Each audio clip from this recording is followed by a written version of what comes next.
From KPFK in Los Angeles, California, Valley Free Radio in Florence, Massachusetts, WNUC in Detroit, and BikeTalk.org worldwide, this is Bike Talk. Bike Talk. Welcome to Bike Talk. I'm Taylor Nichols. And I'm Nick Richard. Hey, Nick. Hey, Taylor. Merry Christmas. Merry Christmas. This show is dropping on Christmas Day, 2025. Merry Christmas, everybody. Yeah. You know, one of the good things about the holidays, I think, is that little bit of extra time to ride, you know? Are you able to get out and ride in snowy Massachusetts? As soon as I get my vacation. You're still working? I am. Do you have studs on your tires? Not yet. Do they even sell them in the bike stores around you or not? Oh, yeah. Nothing changes for you, of course. Well, we're looking at some rain this week. That's not studded tires, but it is fenders. Yes. You going to have fenders? You know, I don't have any fenders. I used to have some clip-on fenders that I loved, but I don't use them anymore. I don't know why not. But so you're just going to have the stripe? Yeah, right up my back like a skunk. Yeah. That's exactly right. You know, we were talking about this last week with Brett McGraw about riding in the snow, and we were also talking about Waymos last week. I was saying that I preferred to come to a four-way intersection with a Waymo than a human driver because I can kind of count on the Waymo. And we got a listener email about that. Yeah. You want to read that? Yeah. This listener said, just yesterday, I submitted a general comment to the city, and this was in San Francisco, I believe, about how Waymos are making streets less safe. Earlier this week, a Waymo was blocking the intersection/crosswalk because the car stopped partially in the crosswalk and was violating California Vehicle Code 21970. And then, the very next day, a Waymo tailgated me, and then two Waymos did a close pass, so not cool and very dangerous. At least when humans drive like this, I can yell at them and tell them that they're unsafe drivers. You can't even get Waymos ticketed because they haven't figured out how to do that yet. That is interesting. You can't ticket Waymo, huh? I'm sure you can. It's a license plate. You can ticket a license plate. I don't know where the ticket goes, but... Do people know that Waymos are robot cars? I mean, because they're not everywhere. It's common to see more than one Waymo at some intersections in my neighborhood. And I got to tell you, I always feel sorry for the Waymo when something goes wrong and it's kind of just stalled there. I feel bad for the Waymo. They have some kind of personality. You know, we talked about how our bike thinker, Stacy, talks to them like they're horses. She's the Waymo whisperer. There's two sides in the bike advocacy world. And a lot of people say that these AVs are just going to continue our car dependency, if not make it worse. But they are safer than human drivers, at least Waymos. I got into it a little bit. I wrote, what did human drivers do this week? I heard one just took out a telephone pole and murdered a 70-year-old dog walker. Things like that happen every day because people are on drugs or otherwise distracted. Couldn't this be one of those well-documented instances of not noticing the thing you're used to and having the unfamiliar stick out?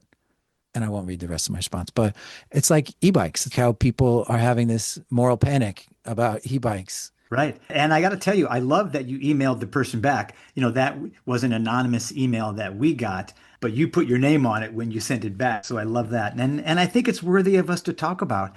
And I don't think AVs, autonomous vehicles, are the answer, but I do think they are a step in the right direction. Maybe. The anonymous listener wrote back, it appears that Tesla's robot cars are crashing more often than human drivers. And she included a link from commondreams.org about the Tesla robotaxi crash rate. And it said, it's just a matter of time before a robot car kills a human. And it'll be analyzed based on how many deaths are acceptable to maintain a certain level of return on investment. That's a great point. And do we call it a robot car that killed a human, or do we just say a robot killed a human? Because that's ultimately what it is, right? Well, or it's a company. And in Tesla's case, it was Elon Musk. So can you sue him directly? I would hope so in a fair country. And maybe Tesla is worse than human drivers. I didn't read the article. One of the things that Stacy said a while ago is that a lot of the crashes that Waymos are getting into are crashes with human drivers, and usually it's the human driver that is at fault. Now, I don't have any proof of that. That's just what Stacy said. But that sort of makes sense, that the human driver is at fault when the human driver and the robot get into a crash. Maybe, unless it was a Tesla. If the owner of Tesla is on drugs, does that mean that the Teslas are on drugs? Yeah, exactly. These are the questions. Well, maybe Charlie's News can answer some of this. I don't know that it can, but should we jump to Charlie's News? Yeah, I don't think there's anything about this in the Charlie's News, but yes, Charlie's News.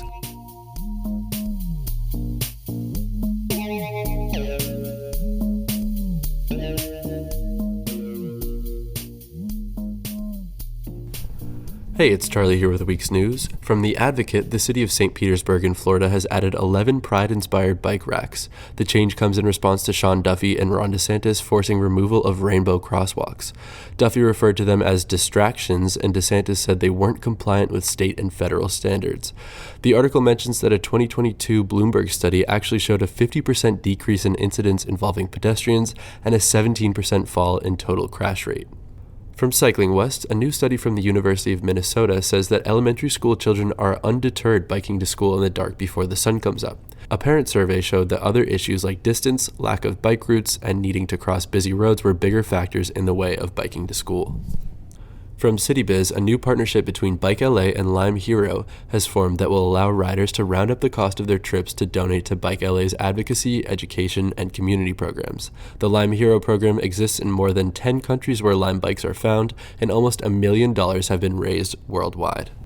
From Momentum Mag, advocates in the city of Guelph, Ontario got their funding back for bike lane plowing after it was initially removed in a cost-saving strategy. Advocates started wearing high-vis vests sold by a local bike shop that helped Mayor Cam Guthrie to reinstate the funding. On the back, clear for drivers to see, the vests say, "I'd rather be in the bike lane."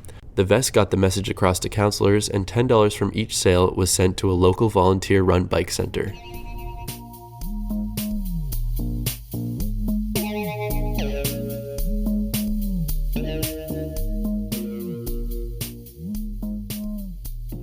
Thank you very much, Charlie, for Charlie's News. Yes. But Nick, we got to talk about this whole removing rainbow crosswalks Yeah. for some petty reason, right? I mean, that's just ridiculous. Yeah. These But people. if the rainbow paint is making the crosswalk more visible, and as a result of the crosswalk being more visible, crashes with people are down, injuries are down, and they're removing it because they think it's woke. Yeah, no, it's terrible.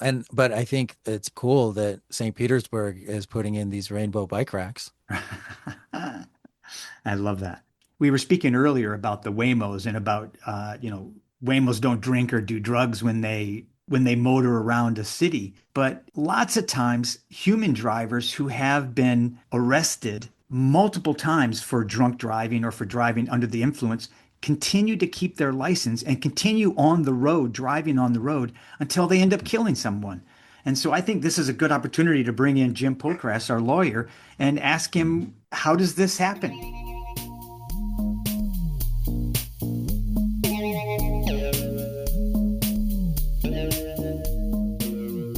It's a very difficult and complex, situation that we're running up against because driving isn't a right. It's a regulated privilege that people have. Okay, but where it breaks down is the fact that when somebody does get convicted of crime or a DUI, there's a gap in there between the criminal court system and getting it into the DMV so that they can have, some type of coordination so that the DMV even knows about some of these criminal convictions. There's an infrastructure problem. The second one is the fact that judges who can order suspensions, they don't. Okay, and the DMV treats the driver's license like it's a privilege and people, need to have their driver's license. Otherwise, they can't work, and it's going to, ruin the entire system. So what happens is that, somebody gets convicted of several drunk drivings, and then they, reinstate their license. So, what do Right. you do about it? You mean that the DMV treats the driver's license like a right, not a privilege, right? Right. Yeah. Okay. And, So and that they it's not treat a, it like and a it's not a right. right. Okay. It's a okay. The system just doesn't ask the right questions, with regard to, why they issue a license to somebody. And it's a higher priority to get somebody back on the road, higher than the fact that they can kill somebody else and they just don't follow through properly. Mhm. Well, it seems to me it's happened a couple of times in Los Angeles that a repeat offender has finally killed someone. And then it doesn't matter if they can drive or not, because hopefully the person's going to go to jail. Well, Sometimes. Yeah. Okay. It depends on the intent and how the killing, works. I mean, if somebody's driving and they're under the influence of alcohol, it may be an automatic suspension of their license and they may end up going to jail. But if somebody just has an accident and happens to kill somebody because they're driving too fast or they're distracted or they, just driving recklessly, they may not even be criminally prosecuted. It may be a misdemeanor manslaughter. So does that trigger a suspension of their license if it's a misdemeanor? And depending on, again, the intent, what the person was doing and how reckless they were, plays into whether or not they can get their license back. But you get into the criminal system, they may not even go to jail. how does California compare to other states losing your license? Again, some states, are very strict, with regard to that. If they lose their license, maybe they lose their license forever, a permanent suspension. California doesn't have any permanent suspensions of a license. Dangerous driver standards vary between different states, and some states are a lot stricter than California. And that's one of the problems in California. Many of the crashes that kill pedestrians or cyclists don't involve alcohol and they don't involve criminal intent and they don't trigger long-term license consequences. Usually they're the result of speed or failure to yield the right of way or poor visibility. And these are deadly to the road users, but they often treat them as minor driving errors. So bad drivers don't lose their license as a result of it, even if somebody is killed. Well, I mean, you can just say the sun was in your eyes. Yeah, but if you were driving under the influence of alcohol, they could find that out. Or if there was some, criminal intent where somebody was actually trying to, kill somebody on purpose. But most of the crashes are not involving alcohol or criminal intent. So they don't trigger long-term license consequences. Well, we have had some people on the show, Jim, that have said if you want to kill someone for whatever reason, do it with your car. Make it look like a car accident, quote unquote, and there's a good chance you can get away with it. That's probably true. Different than if you had a gun and you pointed at somebody and you shoot them and there's criminal intent there. Okay, so Right, in a car, you just come back and say, you had poor visibility, like Nick said, the sun was in your eyes or something like that, and you get away with it. Okay, and if right, anything, you get, maybe charged with a misdemeanor manslaughter, which, right, may not even have any type of a jail time or a suspension of the license. And if you're right, driving recklessly and you're driving 70, 80 miles an hour, you may end up with the manslaughter charge. But then, after a short period of time, you get your license back because there are so right, many economic reasons that they want to get it back because they don't want people to lose their jobs. They don't want to punish families. They don't want penalties to feel disproportionate. There's all kinds of economic reasons why they want to give these licenses back. And they try uh-huh, to do that. So what do other states do? Well, if a person's driving record, becomes such that they're a danger on the roadway, then other jurisdictions will permanently suspend their license. California doesn't have that. And again, as I was talking at the beginning, the coordination between criminal courts and people that get convicted of a criminal crime and then getting it into the DMV and then getting it on your record and how long it stays on your record. A lot of these points and things that you get for speeding, even driving under the influence or having traffic accidents, they only last on your record for 2 or 3 or 4 years and then they go off. And if you don't have accidents every year, then you get your license back. So what can be done about it? We can pass legislation. We have Vision Zero programs and other programs that, we're trying to make it safer on the road. But again, coordinating, with the DMV and a driver's license and getting somebody's license taken away. There's just, one story after another where somebody kills somebody recklessly, and maybe it's the third or fourth accident they've had, 5 speeding tickets and all of that, and they don't even lose their license. It's just right. really a bad situation. Well, it does sound like a legislative process is maybe the way to go. You get a DUI, you lose your license. You harm a human being, you lose your license. Something along those Right. lines. Yeah. Exactly right. Well, Right. Jim, we will keep following some of these cases and look forward to you talking to you next year in 2026. Well, I look forward to that. And all we have to do is just to keep advocating and getting these issues up in front of the public and in front of the legislature. And hopefully somebody will take heed of these things and change the laws. Absolutely. Jim Pocrass of Pocrass and De Los Reyes. Merry Thank you. Christmas. Have a good holiday.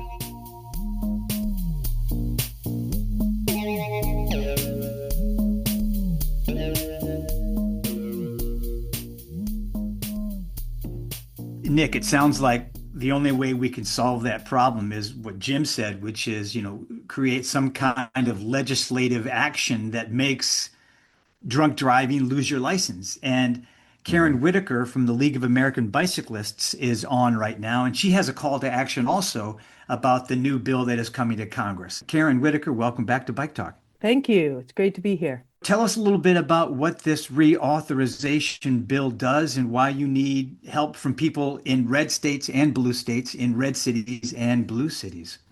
Every 5 years, Congress writes a transportation bill, and it sets both the policy and funding for 5 years. So the last bill we did really well in, we got a lot more money. We've seen new projects. However, right now, we've got the chairman of the House Transportation Committee, Sam Graves from Missouri, saying we should not be funding bike infrastructure in the transportation bill. And if that happens, that's 5 years without any federal funding for biking and walking. Wow. This could be really difficult for us. They're also talking about not doing anything that would slow cars down. So no sort of road furniture. Because it's hostile to cars. Right. Nothing that's hostile to cars. This bill is coming up really soon in the next couple of months.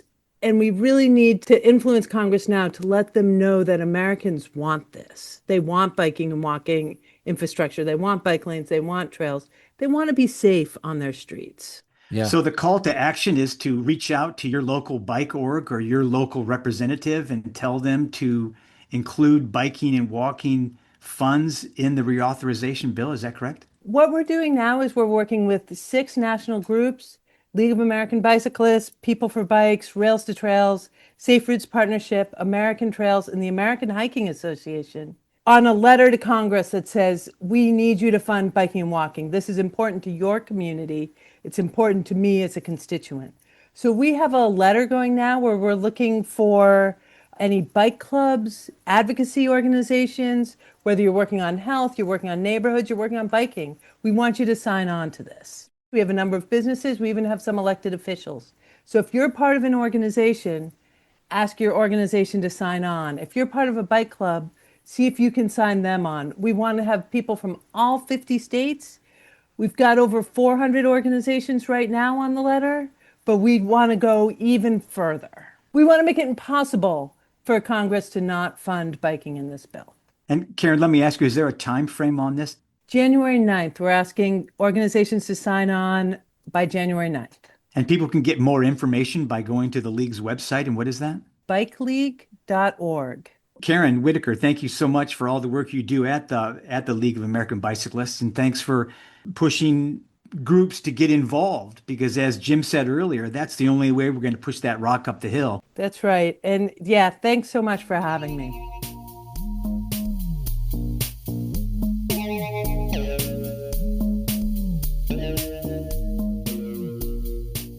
We'll put the call to action letter and how to get involved and in touch with the League of American Bicyclists on this call to action in our show notes at biketalk.org for this episode.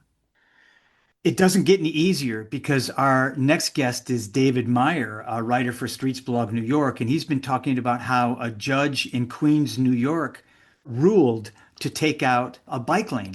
And he wrote a great article. He can tell you better than we can. So why don't we just go to David? Yeah, here's David. Thank you for having me. Happy to be here. Would you go over the article with us and tell us what was wrong with this judge's ruling, the decision? Sure. So DOT started to install this bike lane in August and got part of the way there. There's spray paint along the whole stretch. It's about 6 blocks. And there's markings for the actual bike lane for about 2 of those blocks, 2 or 3 of those blocks, depending on how you want to count them.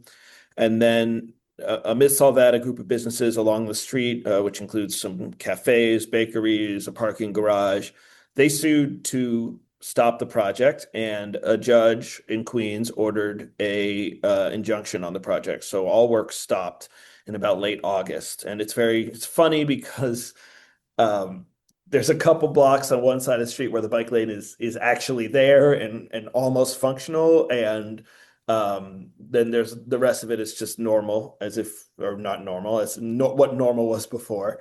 And there's parts of it where, because there's this bike lane, but the bike lane is not in effect, there's essentially 2 lanes of parking. And this bike lane runs up and down the north-south spine of Astoria underneath the elevated train on 31st Street. And the judge took her time. She waited until the very last day to issue a decision.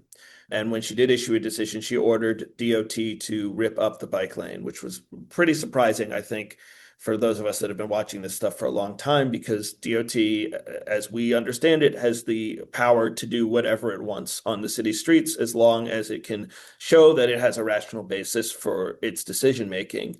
And this judge was essentially claiming that DOT's rational basis wasn't rational enough to her satisfaction. And it's interesting because just this summer, DOT made the decision to rip up 3 blocks of a protected bike lane on Bedford Avenue and convert that stretch back to an unprotected bike lane. And in that case, the judge said DOT had the right to do that, essentially because they provided a justification. And the judge was not arguing one way or another about whether that justification was legitimate, but DOT provided the justification. And because DOT has jurisdiction over the design of the street, DOT got to rip up the bike lane. So in this instance, the judge was essentially making the opposite decision, ordering DOT to rip up the bike lane and saying that DOT's justification for installing the bike lane in the first place was not rational. And she had a bunch of different reasons for that. She pointed to the Bedford Avenue example, saying, well, if a bike lane didn't make sense here, why does it make sense here? She also pointed to these documents that DOT submitted in the court case, essentially showing that FDNY had concerns about the bike lane. Now, the law specifically requires DOT to consult with FDNY. It doesn't require DOT to listen to what FDNY says. It just requires the agency to respond and take the feedback into account. So FDNY is the fire It's department. the Fire Department of New York. Thank you. And they did a whole demonstration with the fire truck and the local firehouse, where they basically claimed, the design of the bike lane as it exists would make it, because of this elevated train above it, would make it hard for us to either access the tracks or the buildings on the side with a ladder. DOT actually adjusted the width of the bike lane, or the width of the buffers next to the bike lane, as a result of that, and also said, hey, you guys can actually use the curb. You can drive and park in the bike lane. Emergency vehicles are allowed to do that. So your concerns are addressed. There's no requirement that FDNY then says, like, thumbs up, that's great, go ahead and install the project. All DOT has to do is consult. However, there's one caveat there. The law specifically requires a formal certification from the FDNY and from a couple other city agencies, the Mayor's Office for People with Disabilities, the Department of Small Business Services. Whether DOT got those signatures or not, I don't actually know, but they didn't provide them in the court docket. So the judge could have gone and ordered DOT to go back and get the certification. Instead, however, she said that because I didn't get the certification, because she essentially said, because of the FDNY's concerns, I don't think that this project makes sense, that DOT had to rip up the project entirely. Sounds like she inserted her own judgment over the DOT. Yeah, I mean, she essentially sided with the arguments of the opponents that this is, quote unquote, not the right place for a bike lane, that there's widespread community opposition. Now, the opponents submitted a petition with a couple thousand signatures opposing the bike lane. There's a petition in favor of the bike lane with about the same amount of signatures. DOT didn't submit that to the court, so the judge couldn't refer to it. Or maybe she could have, but she chose not to. And as a result, she was also able to sort of say, the community opposes this. There's safety concerns from a school. DOT actually, they know that there's tons of schools that have protected bike lanes outside of them, didn't provide that information to the judge. Well, the school was concerned about safety from like a negative impact from the bike lane? Yeah, I mean, whenever these schools, it's a private school, presumably, I don't know this for a fact, but a lot of private schools will draw people from outside of the district, especially if they're a religious school. And so maybe their concern is actually about pickup and drop off and parents' access to the curb when picking up and dropping off their kids. But when they're framing it in their arguments and their petitions and their lawsuit, they make it about safety. And DOT is buoyed by this extensive precedent in court cases for the last 15 years that show that it has the power to do whatever it wants on the streets as long as it has any justification for it. So one theory of mine is maybe DOT just felt that that jurisdiction superseded any need to get into the fine nitty-gritty details of like why a bike lane is actually safer outside of a school than just regular traffic lanes or car lanes, or why there was actually widespread support in the community from every single elected official and a huge coalition of people. I mean, it's crazy. The day after the judge's ruling, the opponents had a press conference outside the school with maybe 8 attendees, and 2 nights later, the supporters of the bike lane had a protest ride and rally with over 100 people. So, Yeah. obviously the community is divided, quote unquote, but there's a lot of protected bike lanes in this neighborhood. There's definitely shifting demographics where I think a lot of the people who are opposed to the bike lane represent the businesses that don't necessarily actually live and reside and walk and bike in the neighborhood. But, the judge was able Yeah. to use one example of the community or one definition of the community to claim that the bike lane was opposed by people. But all of that is really besides the point. Her main argument is that one, DOT didn't get these required certifications from the other city agencies, and two, DOT didn't have a rational basis for installing the bike lane. And in the first one, I'm not a lawyer, I'm not an expert in this. It's possible DOT could come back and say, you're right, we didn't get those certifications, we have to go back and get them now. On the second point, she's really out of her lane, so to speak, because she's essentially passing judgment on DOT's decision making, which isn't her responsibility. And it's really funny. She says, "Well, I know that DOT has jurisdiction over the streets, but how can I adhere to that when FDNY has jurisdiction over, fire safety, and they're saying it doesn't work?" But that's not what the law says. The law says DOT has jurisdiction over the streets. And so on that second point, DOT, I think, has a lot of grounds to appeal this thing. Unfortunately, they haven't yet, and every time you reach out for comment, they say they're still deliberating. And the theory there is that they have until a couple days after the new year to appeal, and I think they're just waiting for the new mayor to come in and decide what to do. And you had said Enter. that this is Mom Donnie's district in Queens, right? Yes, this is Mamdani's district in Queens. He has supported the bike lane somewhat extensive, publicly, as have every other elected official in the district, the city council member, the state senator, the adjacent assembly member, the community board supported it. I'm not sure the community board voted in favor of it, but the community board met and didn't have any significant opposition to it. And actually, there was a very dramatic community board meeting in June when the board heard from the opponents and the supporters of the bike lane, and the opponents were really unhinged and inappropriate. One of the community board leaders chastised them for being childish. And I think we felt at that point that like the supporters had come out in big numbers and shown that they support the project.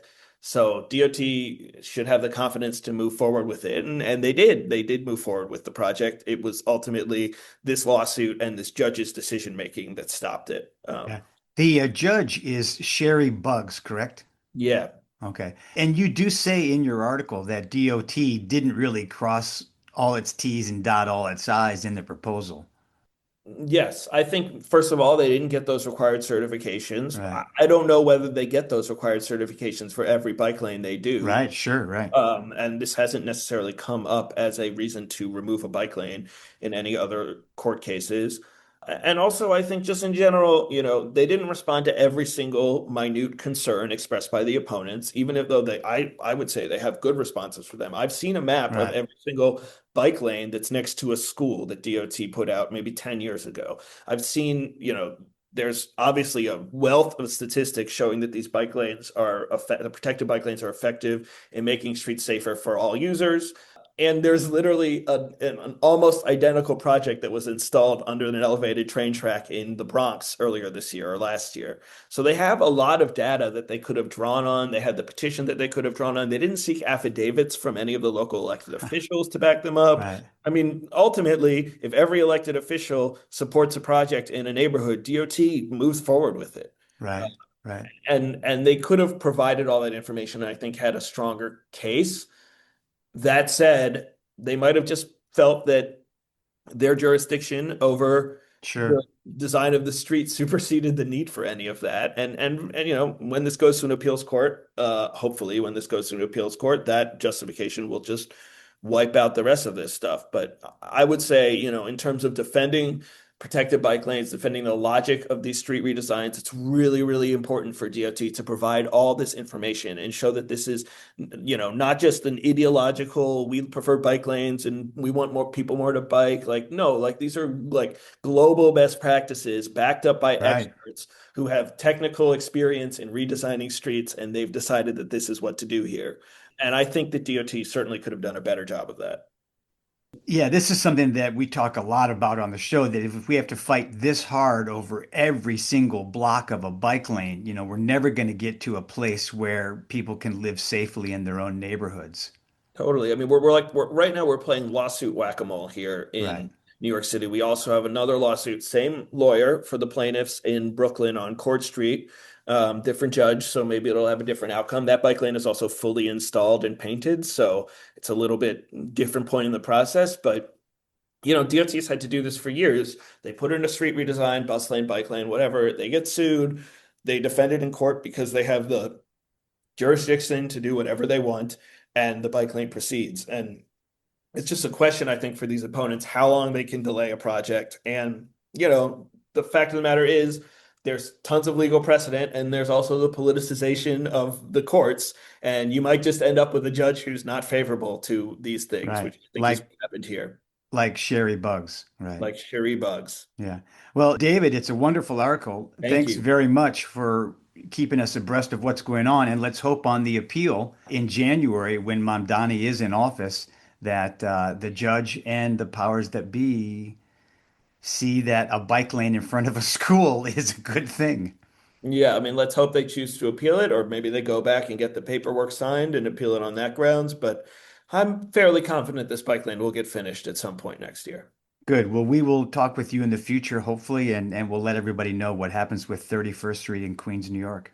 Great. Thank you. David Meyer, thank you.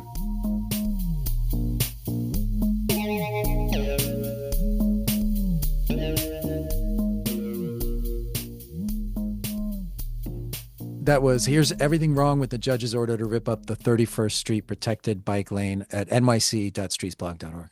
Yeah, that's a snappy title. I mean, it's what it is. Next up is Peter Cox. And if you don't know Peter Cox, he's an academic and a writer on all things bike transportation issues. He's written a couple of amazing books, and he's talking today a little bit about the harmony that is our movement. The harmony that is our movement. Yep. Okay. Yeah. So you got to listen to figure out what the hell that means. That sounds academic.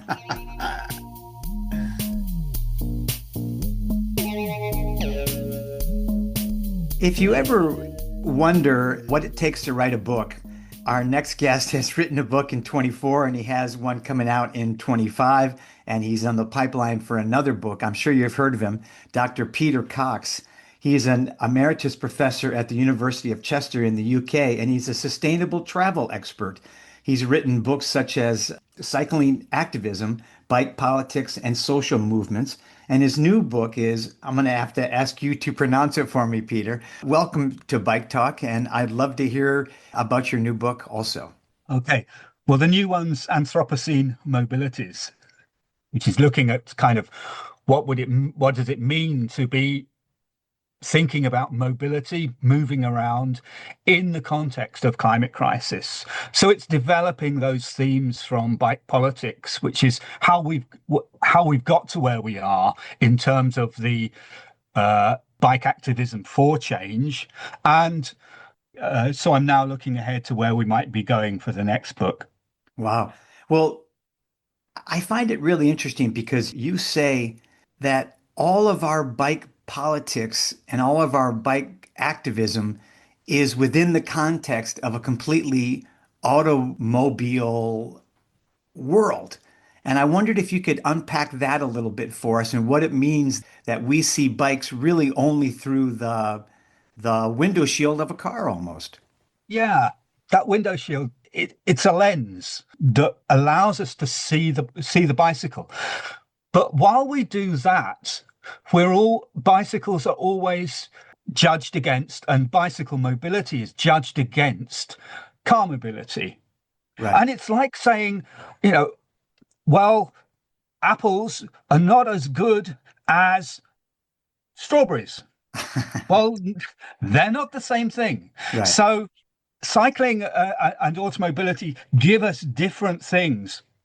And one of the problems is that because we've all grown up in a world dominated by car travel, Right. car mobility becomes a norm. And that limits our imagination so that everything becomes measured against the car and car travel. So bicycle travel can never be as fast. It can never, well, it can carry as much, but that's another point. Right. It's always that sense of a lesser thing than car travel. And we have this stupid and ahistoric narrative that says, well, the bicycle is the vehicle of the 1880s and it's supplanted by the car. It isn't. They're both still here. Right. So I want to challenge us all to think about what is it that high speed, high energy travel does, and what are the possibilities if we begin to think about the value of lower energy, lower speed travel for its own sake, not just simply for as a gateway drug Right. to go Sure. faster Yeah. and with more power and more energy. Right. I always like the phrase that when you ride a bike, you're traveling at the speed of exploration. You're faster than just walking, so you get to see more, but you're going slow enough where you can really notice the environment around you as opposed to behind the wheel of a car. Much of the work in this newest book, Anthropocene Mobilities, is about that. I use the phrase human scale travel Right. simply because it's quick and easy to pick up. And if we think about that as the norm, that as our expectation, then it really pushes us to think about, well, how do we distribute services and goods? The bigger planning and social questions. So where do they fit if they have to be within that sort of distance?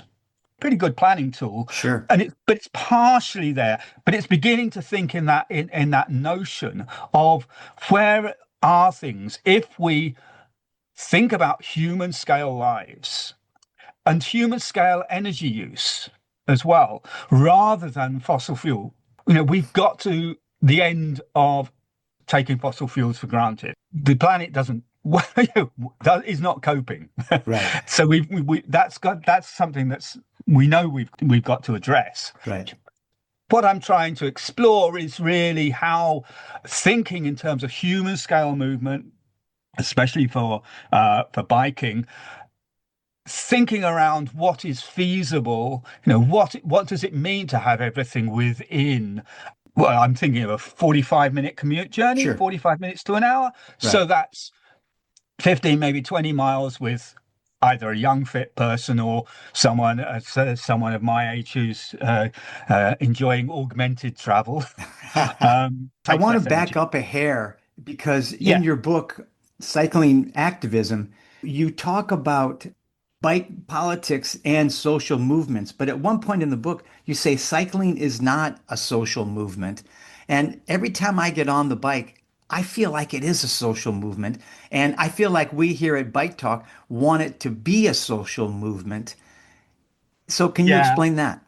Yeah, I guess that was something that was deliberately provocative. Great. Well, it worked. And it comes from a decade, more than a decade of teaching social movement studies at university. And social movement studies has this very strong kind of thing. A movement has a particular form and it has a particular shape and it does all these things. Talking about those in terms of the women's movement, the peace movement, all of those. Right. And yet, within the literature on social movement studies, there's never been anything written on the bike movement.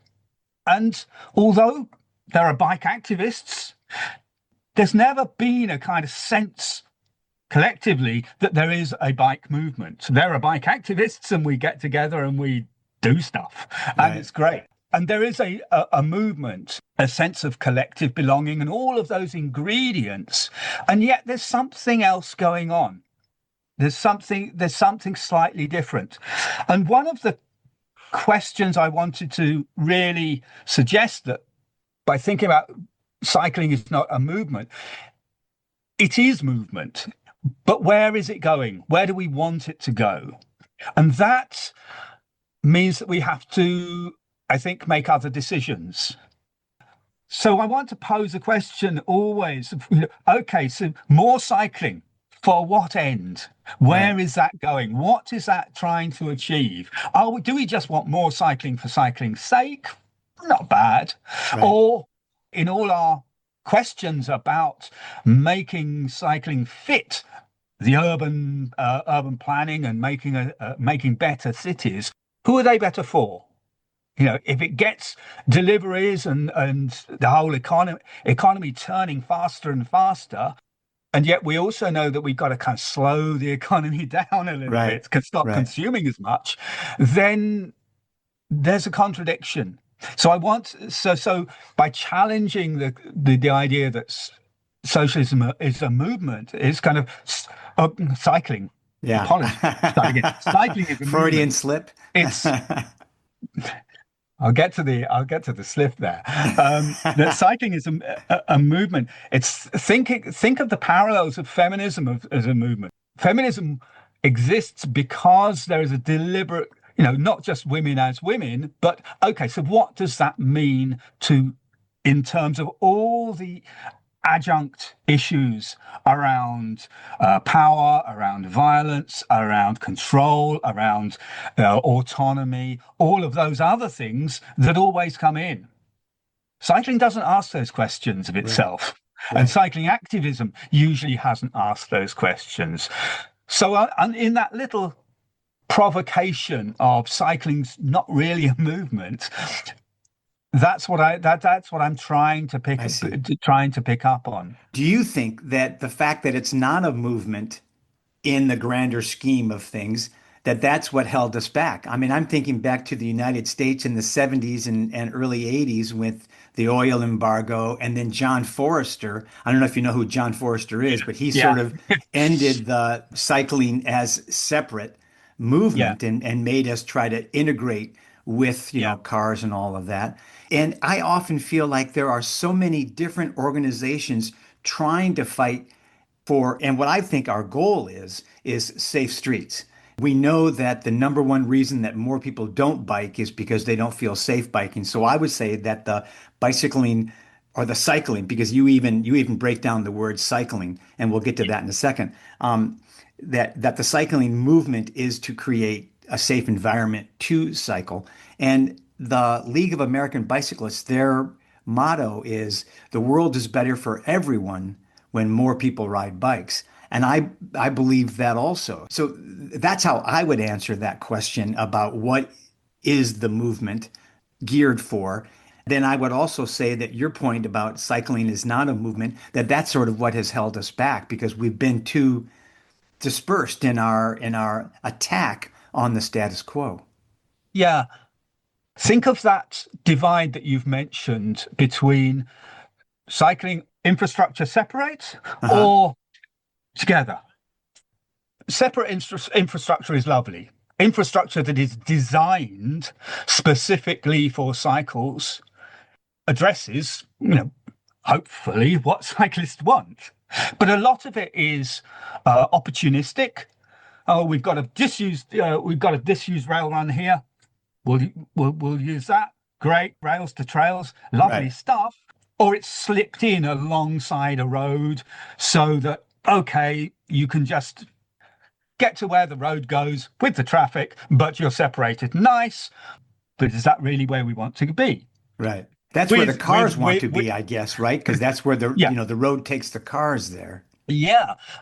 And it's really useful for the cars to get us off the road because we're out of the way. We don't have to be thought about. We're not around anymore. Right. So it facilitates speeding up car travel, all of that. When you put two things with different power levels in the same space, that's where bullying happens, basically. Right. So it sounds to me like you think what's going on in the Netherlands is not only positive, but is the way to move forward. Some of it is. It's not a paradise, which points towards this other thing that I'm interested in terms of what is cycling for and campaigning for, is cycling is interactive. You interact with people, and you interact with weather. Right. So you have to actually become aware of people and aware of weather rather than just having the windscreen, right, which and the windows all around, which shuts you off from everybody else. Right. You don't have to deal with them. You signal to other vehicles merely by flashing lights. Right. Yeah. I think that's what causes a lot of the road rage that we experience here in America, and I think elsewhere also, is this idea that you're cut off from everybody, so you don't need to actually interact and ask to be let in the line or apologize for, whatever it is that you might be doing. Yeah, probably straying into the wrong territory here, but it's the same sort of thing you get from the non-human interaction in social media. People will say and do things because they're not encountering anybody. Right. It's just Right. a line of text. Right. And Right. getting back to human-human encounter and more than human encounter, I think is going to be the crucial move in thinking about cycle campaigning soon. And it gives us a fantastic tool because we're beginning to realize what the world becomes when we don't interact with each other. Right. One of the things we've been talking a lot about on the show is biking a political act, and is there an ideological left or right split when it comes to biking? And you say in your book that cycling is not a political act. I think that's what's holding it back, that we do have this left-right split so that we can't get anything passed in our legislature. Yeah, difficult one. For me, we have about 1.5% modal share around where I live. Being on a bike going into town is a definite statement. Right. You are making a visible statement, and it becomes a political act. I mentioned cycling in the Netherlands, and well, riding there is not a political act in the slightest. Right. It's conforming to the majority, almost the majority behavior. Right. It's conforming to a set of social norms that are accepted and unchallenged. So the context is what shifts the politics. And that means that we have to pay attention to context. So in itself, riding is not a political act, but it can be, the context will make it so or not. I see. Yeah. Because as I said earlier, I totally feel like it is in Los Angeles. Yeah, when I pass a car at a stoplight, I feel good about myself, which is so kind of petty, but nevertheless, that's how I feel. Absolutely. So that's what I mean when I say we've got to become conscious around our cycling and our politics of cycling. What is it? Where do we want to take society? Where do we want to take this to go to, rather than just doing it because, it makes the world a nicer place to be in? Yes, it does, but it can still be, it doesn't address racism. It doesn't address, it doesn't address issues of social class in itself. It can be a tool through which those can be thought about, but it doesn't do it.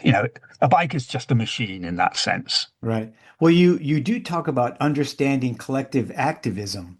And do we need to understand that better so that we can address some of those social ills with the machine of a bicycle? Or are we too separated in our activism to speak with one voice to address these things? I don't think we'll ever speak in one voice, but harmony is a nice thing. You Very can have good. Yeah. lots of voices Yeah. working in concert, but they don't all have to be saying the same thing at the same time. Right. Let me Radical jump in here really politics. quick. Sorry. Let me Okay. jump in. But isn't that what the automobile industry did with AAA and all that? They kind of spoke with one voice. We need more roads, more roads, more roads. So yeah, it is a problem. But I think in that sense of we're not going to build the mega movement that is everybody together doing the same thing. But that means we need to understand our separate parts, how they fit with everybody else's. Because if you want to build harmony, you have to listen to other people all the time. What I want to see depends on how I learn to live with other people and work with them and put aside this little element of, well, this is where we're going to go and everybody's got to join us and get to this point and then we need to that point. That doesn't work. We've proved that in the history of campaigning. It's some of the greatest breakthroughs and transformations. They've required cycling activists, movements, collective voices, but they don't come about simply through a mechanical process of we get this amount of people doing this thing and then it'll happen. Cracks open, not necessarily where you're putting the pressure.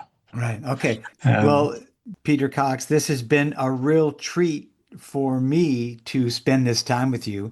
And I have really enjoyed learning about you and your work and really enjoyed talking to you. So thank you so much for the books that you've written. So what's the best way to learn more about Peter Cox?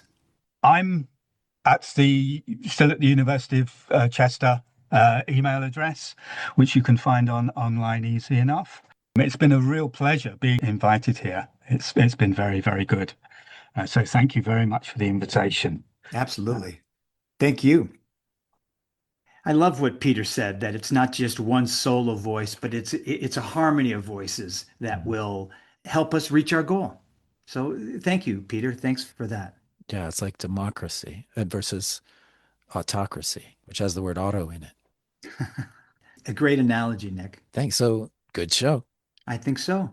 We want to thank our guests, Jim Pocrass of Pocrass and De Los Reyes, Caron Whitaker of the League of American Bicyclists, David Meyer of StreetsblogNYC, and Peter Cox at the University of Chester. And of course, we always want to thank our regulars, Julie Richard, Josh Hagland, Charlie Lighthizer, Amy Ziering, Lindsay Sturman, Stacy Randecker, and Kevin Burton.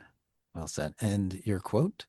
Well, I'm going to use Peter's quote that it's not one voice, but a harmony of voices that will help us reach our goal. Like Vision Zero, maybe. Mm-hmm. All right. Thanks, Taylor. Ride safe. This is Stacy with a bike thought. Proven autonomous vehicles are better than human drivers. Currently, that is just Waymo. Teslas are not proven and are fundamentally different. Proven autonomous vehicles have so many cameras and sensors that they always see us. Humans have just two eyes, and for some drivers, seeing us fills them with rage. Proven autonomous vehicles have no emotion, so are not annoyed by the sight of us or any perceived delay we may be causing them. Driving is indeed a privilege, but it seems to be a God-given right here. Nothing brings home the comatose mind thinking like eliminating bold, colored crosswalks or funding for pedestrian and bike infrastructure. It really shows how bloodthirsty and planet-burning the current federal administration is. All of this comes down to car supremacy. It should be impossible for funding, or worse, a protected bike lane to be revoked. Demented politicians do this. Proven autonomous vehicle companies do not. I look forward to the day when people walking and biking are truly seen, and when transportation is depoliticized, so that people traveling outside of cars are afforded as much freedom to move as those inside of them. This episode of Bike Talk is sponsored by the law offices of Pocrass and De Los Reyes, with offices in Los Angeles and Bakersfield and serving all of Southern California. Bike Talk is a project of CRSP and the Los Angeles Eco-Village Institute. And that was Bike Talk. If you have a story, a tip, or a topic, head over to biketalk.org and send us a message. Talk again next week. Push on a pedal, get your heart started. Push on a pedal, push it down and up again. Push on a pedal, get your heart started. Push on a pedal, push it down and up again. Get on your bike, sit on the seat, put your feet on the pedals, and ride it all around, ride it all around. Get on your bike, sit on the seat, put your feet on the pedals, and ride it all around, ride it all around.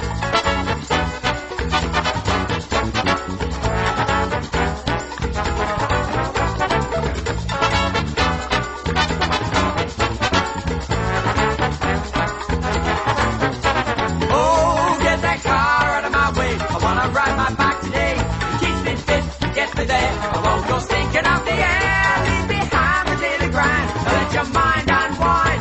Live its life, pretend to life. Better get yourself a bike.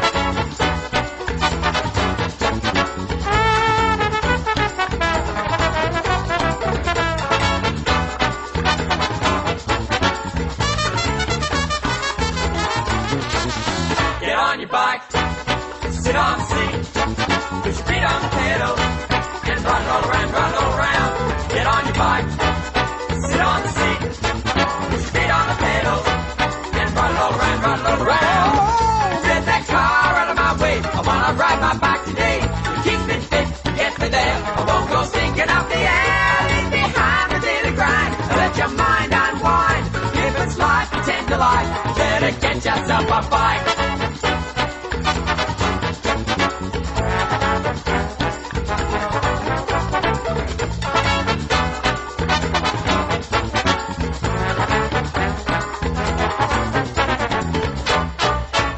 Oh, got yourself a bike.